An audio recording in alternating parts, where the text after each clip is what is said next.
Uma máquina térmica opera usando um gás ideal monoatômico, de acordo com o ciclo representado na figura. Então aqui agora é uma transformação cíclica, tá vendo? Lembra que na transformação cíclica, né, o trabalho é dado pela área fechada no ciclo, ok? Fica ligado nisso, né? Se o ciclo é horário, o trabalho tem sinal positivo, beleza? Então o trabalho nesse caso aqui, ó, seria a área desse ciclo com sinal positivo. Sabendo que a temperatura de operação da máquina no ponto B é de 500 Kelvin, identifique as afirmativas corretas. Primeiro, o trabalho realizado pela máquina térmica no ciclo é de, aqui seria 4 vezes 10 nas 5 joules, né? Então é só calcular a área desse retângulo aqui, ó. A área desse retângulo é simplesmente base vezes a altura, né? A base vai de 3 até 5, então ela vale 2, olha a unidade aqui, cuidado, entre parênteses, metros cúbicos. A altura vai de 2 até 4, então ela vale 2, mas aí tem que tomar cuidado, né? Olha aqui a unidade, aqui dentro já está na unidade correta, mas tem um 10 na 5 aqui, ó, que multiplica aquele 2. Então, a área que vai ser, na verdade, o trabalho vai ser 4 vezes 10 na 5, todas as unidades já estão corretas, joule, beleza? A eficiência dessa máquina é igual à eficiência de uma máquina operando segundo o ciclo de Carnot. Falso, né? Uma máquina que opera segundo o ciclo de Carnot vai ter duas transformações isotérmicas, beleza? E duas adiabáticas, ok? Lembra disso, né? A gente vai ter aqui, ó, duas isotérmicas e duas adiabáticas, tá? Para ser uma máquina operando conforme o ciclo de Carnot, a transformação sempre tem que ser desse tipo: duas isotérmicas, duas adiabáticas. A menor temperatura atingida durante o ciclo de operação da máquina é de 100 Kelvin. Bom, a menor temperatura é sempre no ponto mais próximo do eixo aqui, né? O ponto D sempre é o ponto de menor temperatura aqui. Então ele me deu a temperatura no ponto B. Então eu posso usar aquele nosso PVT igual a Povotor, né? PVT igual a Povotor, ok? E comparar o ponto que eu quero, D, com o ponto que eu conheço os valores, B. É aqui a gente só substituir, né? Pressão no ponto D, 2 vezes 10 na 5. Volume no ponto D, 3. Temperatura eu não sei. Beleza? Aqui no ponto B, pressão é 4 vezes 10 na 5. Volume é 5. E a temperatura é 500. Esse 10 na 5 mata com esse 10 na 5.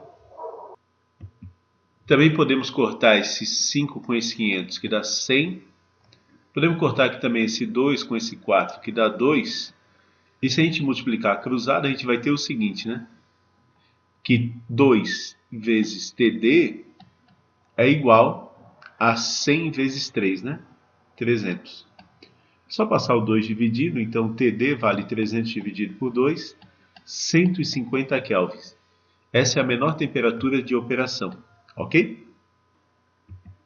Então 100 não, né? Falso, né?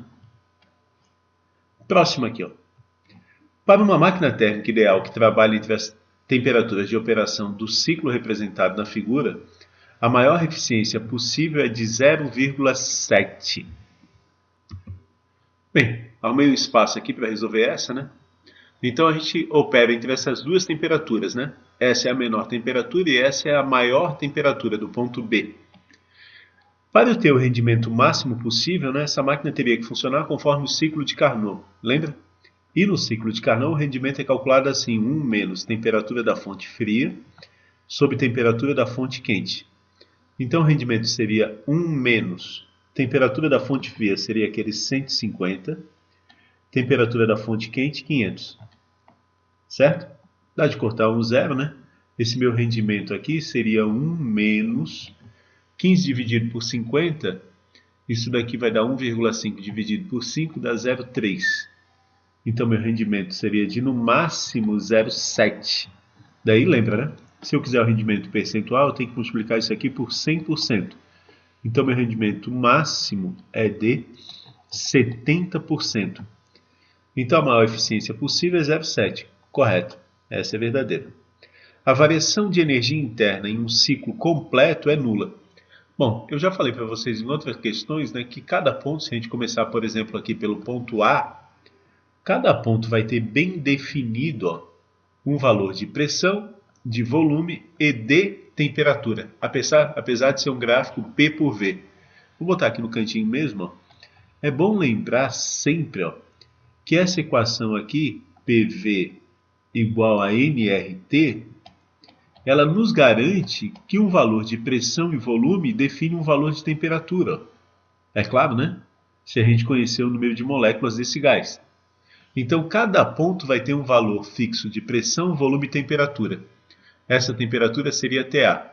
Se o gás sai desse ponto e retorna a esse ponto, a temperatura inicial e final é a mesma. Então, no ciclo completo, o ΔT é zero. Se o ΔT é zero, o ΔU também vale zero. Mas cuidado, a variação de energia interna em um ciclo completo é nula.